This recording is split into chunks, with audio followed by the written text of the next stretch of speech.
Continuamos botándolle unha ollada a cales foron as lecturas que rematei en abril do 2012. Vamos alá. Entón, o primeiro par de libros que lin foron estes dous, Os reinos enterrados de China, 1 e 2 de Time Life. Recordaredes que nos meses anteriores falamos de outros volumes. Penso que en marzo de 2012 foran o volumen de Pompeia, os dous volumes de Pompeia e un dos de Exipto. Entón, o mismo que dixen para eles vale para aquí. É unha colección que se tedes ocasión de botar que un ollo interesante, sobre todo se vos interesa a arqueoloxía. Estes dous volumes de China, por exemplo, pois falanche do período prehistórico, da dinastía Shang, penso que remataban cos bronces e as pezas descubertas en tumbas das dinastías Zhou e Han. Bueno, como os digo, como colección inicial para disfrutar de información arqueolóxica e histórica están ben. Penso que me lembro relativamente ben, só lle dou 2 de 5 porque me resulta difícil extraer o que especificamente saquei destes libros e non de outras fontes. Bueno, en xeral, non penso que os vai a reler nun futuro inmediato, pero son recomendables, non teñen ningún mal,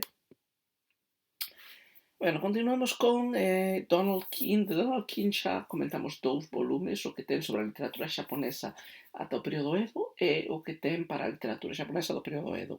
Esa historia da literatura xaponesa completase con 2 volumes máis que se centran na literatura xaponesa contemporánea, que para Xapón ven a ser despois da restauración de Meiji, ou seja, dende a segunda mitade finais do século XIX ata a actualidade.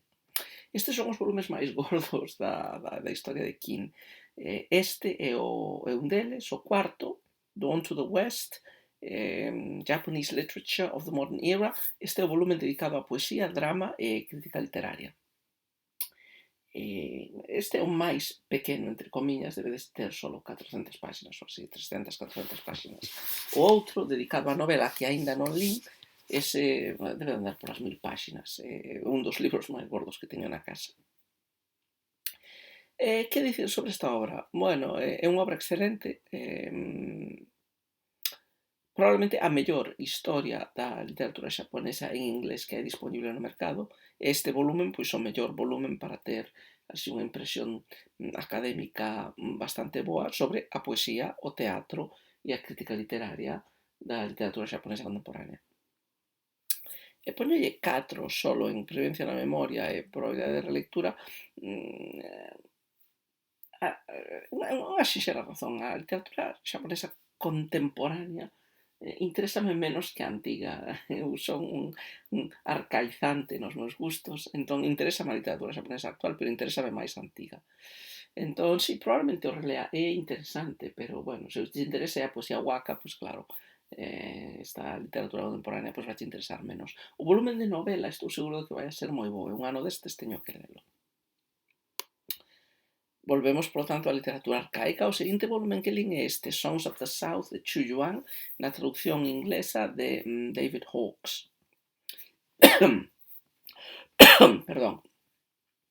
Songs of the South, é unha antoloxía, chamábase Chuzhu en chino, é a segunda antoloxía de poesía chinesa máis antiga. A primeira, que xa temos reseñado brevemente noutro vídeo, é o libro das Odas, o Shijin, que é unha antoloxía, os seus textos máis antigos seguramente son da dinastía Zhou occidental, ou sea, calculada de ano 1900 a.C.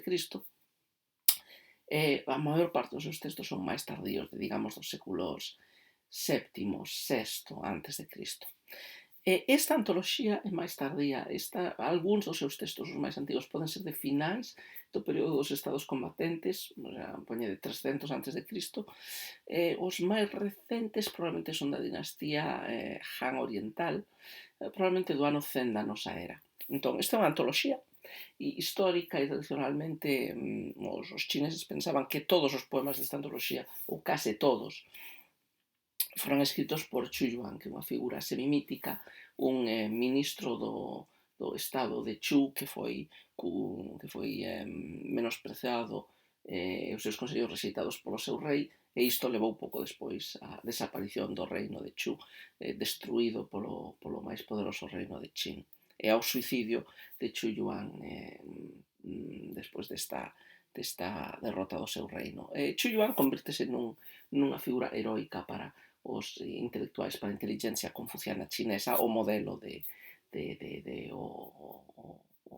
o Ru, o confuciano virtuoso que desexa servir o país.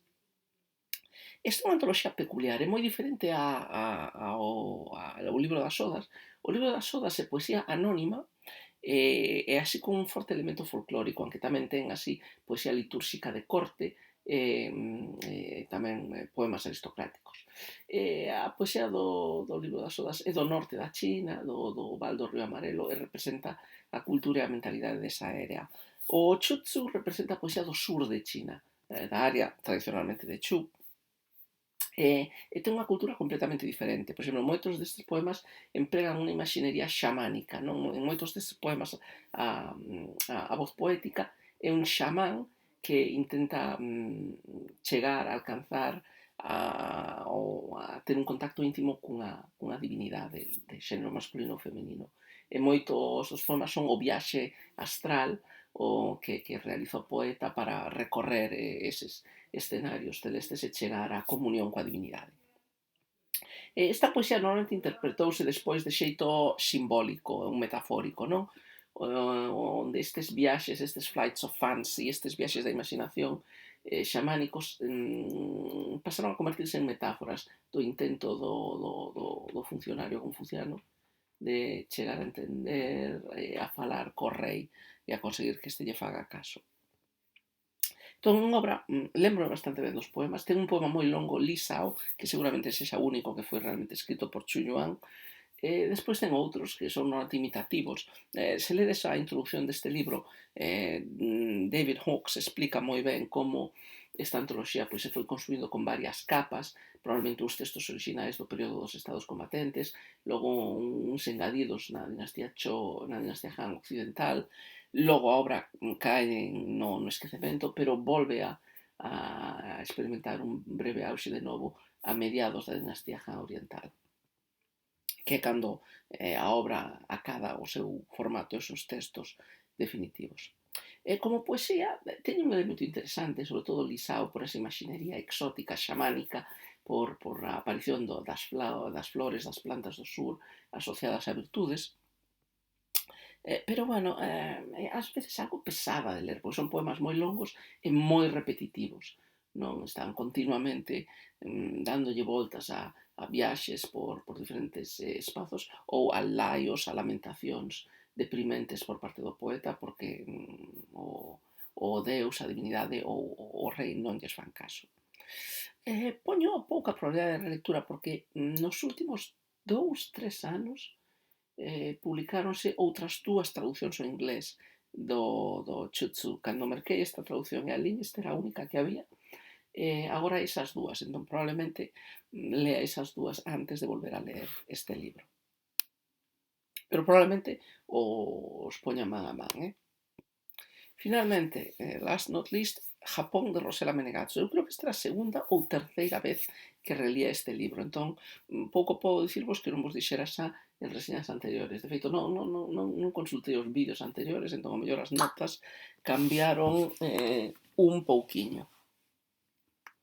Entón, é un libro estupendo, moi visual, porque ten moito... para cada par de páxinas hai unha obra de arte xaponesa, ou varias, que son explicadas. É un dicionario que explica arte, pero tamén aspectos de literatura, de cultura, de mitoloxía, etc. É un libro estupendo que vos recomendo, non? Entón, é moi bo. Non o volvería a reler porque, como vos digo, eu penso que esta xa era a terceira relectura que facía del. E isto é todo por hoxe.